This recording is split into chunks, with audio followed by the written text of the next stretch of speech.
In today's video, I'm going to teach you how to target multiple Lottie elements by class in GSAP and Webflow. Open your Webflow project that already contains your Lottie elements. Once the project is loaded in the designer, go straight to the right sidebar and open the Interactions panel. This is the lightning bolt icon near the bottom of the vertical icon strip. Click that once to bring up the Interactions area so you can start building the animation trigger and action. Now move to the left side of the screen and look at the navigator near the top left of the designer. On the canvas structure, click the body tag. Selecting body makes the page itself the trigger element, so the interaction can run as soon as the page loads. With body selected, go back to the Interactions panel, and in the Trigger On options choose Page Load. This sets the interaction to fire automatically when the page is loaded. Next, go down to the Timeline area in the Interactions panel and click Add Action. A menu will open with the available action types. From that menu, choose Play Lottie. As soon as you click it, a new Lottie action block appears on the timeline, and the configuration settings for that action open in the right panel. Now you need to tell Webflow which Lottie elements this one action should control. In the action settings, find the Target section. Click the Target dropdown, then select Class. This changes the target from a single selected element to every element that shares the same class. In the class field, start typing the shared class name. Type icon-anim. As you type, Webflow will show matching class suggestions.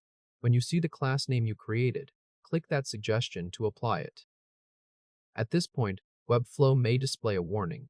If you see one, stop and look at it before moving on.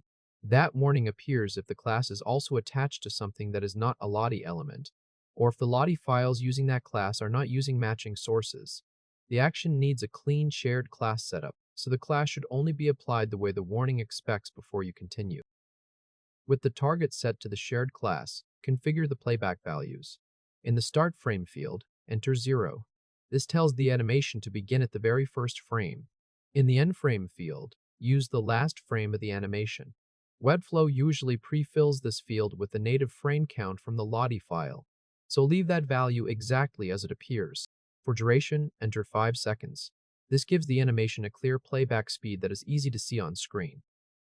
Leave easing on the default setting and leave repeat set to none. That keeps the playback straightforward, with no extra looping or easing changes applied. Once those settings are in place, preview the interaction. At the top of the designer, click the preview icon. This is the eye icon. That switches the designer into preview mode so the interaction can be tested. Inside preview, click refresh. This reloads the page in preview and triggers the page load interaction you just created. Watch the page carefully as it reloads. All 3 Lottie animations should play at the same time. They are all being controlled by the single Play Lottie action, because they share the same class target. You are not creating separate interactions for each element here. One action block on the timeline is driving every Lottie tied to that class. After you confirm the playback, click the preview icon again to exit preview mode and return to the designer. At this point, the setup is complete. One page load interaction with a single Lottie action is now controlling all 3 Lottie elements through the icon-anim class when the page loads in preview, and the same behavior carries over on the published site. Each Lottie with that class plays in sync from the same action block in the GSAP timeline instead of using 3 duplicated interactions. If this helped, hit like and subscribe for more quick tutorials.